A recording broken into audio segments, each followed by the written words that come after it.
Hey guys, Nikki here from Plants, Pots, and Whatnots, and today we will actually be talking about plant or one in particular.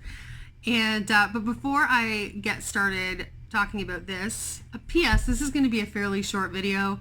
I know you guys are used to like 14 to 40 minutes. This won't be that. Anyways, before I get started, I want to wish everybody in the US a very happy 4th of July, and all of the folks here in Canada who are just getting back from their Canada Day celebrations, a very happy Canada Day. We had a great weekend at a provincial park here in Ontario, and we had all of my family there. We took our RV up, and it was fabulous. We made some amazing memories, and yeah, it was fantastic. Did I say fantastic? I probably said fantastic. I should probably stop saying fantastic. Okay, I'm just going to stop. Okay, anyways, so today we're going to talk about this guy. Let's have a chat about that.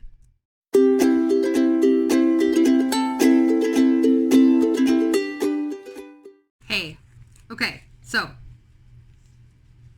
like I said, this is the guy we're going to talk about. It's going to be a short chat, simply for the fact that I can't seem to find hardly any information on YouTube about these. So I did what any, rational person would do, and I turned to Wikipedia because this came to me as a cutting. Oh, sorry. Let me tell you what it is for those of you who may not be aware. This is a Rhaphidophora Tetrasperma. And let me tell you something else. These names are crazy. So I actually went on the internet and I found this website that you can type any word into and it will say it to you. I was like, how do you pronounce that? And it tells me Rhaphidophora Tetrasperma. Yeah. Okay. So anyway, as I was saying, I had a really hard time finding information. So this came to me as a cutting, and I got it on Etsy, and this lovely, lovely woman named Lucy, every time I order from her, she puts this cute little note in. She always sends me like an extra little cutting of some sort. She's fantastic. So this one came to me today with this cute little note that said, do some research and decide whether you want to root the cutting in sphagnum moss or water. And I went, I don't know. Like, every time I propagate something, if it's propagating my succulents, I know how to do that. You pull the little leaf off. Eventually I'll do one of those videos. You pull the little leaf off, you let it dry out for a few days, you set it on dirt. That's all you got. So with my trilling philodendrons, with my pothos, tons of other plants, you just give it a snip and you below the node and you stick it in water, and that's all you got. So when I got this note from Lucy, I started to panic and I was like, I shouldn't have ordered this thing if I have no idea what I'm doing. Anyways, I got excited because it was a really good price, and I know these things are super trendy right now. I actually read something online that said a cutting from one of these, the size of like what I just bought, is going for like $50 US. Can you guys tell me if that's true? Because I think that's crazy. I mean, don't get me wrong. I would definitely pay that all day for like a Monstera Thai constellation or a Albo Bossagiana or something like that. But because I think I paid, it was like $18 or $20, something like that. It wasn't 50. I'll tell you that much. Okay, anyways, I'm rambling again. I like to do that if you haven't noticed that already. Okay, so I have my tablet right here. So if you see me like glancing down, it's because I am trying to give you some information on these. So, because I had to do some digging. So what I did find out, one of the first things that most websites will tell you about these plants is that they're often mistaken for a Monstera deliciosa, which I actually have right here. So you can see this guy's just starting to get his fenestrations, and I do have a couple new little leaves coming in there. But as you can see, I wonder if I can you see that? I gotta hold it up. He's a little floppy. They are reasonably different. Also, if you own a Monstera deliciosa, you know that the leaves get ginormous. Whereas the Rhaphidophora Tetrasperma does not. It's often thought of as like a mini Monstera. But it's actually in a totally different family, comes from a totally different part of the world. So these actually come from, I think it's southern Thailand. Hold on a second. Yeah, southern Thailand and Malaysia. So a different part of the world. Monsteras usually come from, I just read it, Central and South America. I don't have my glasses on either. I really should put my glasses on so I could actually read this and not go.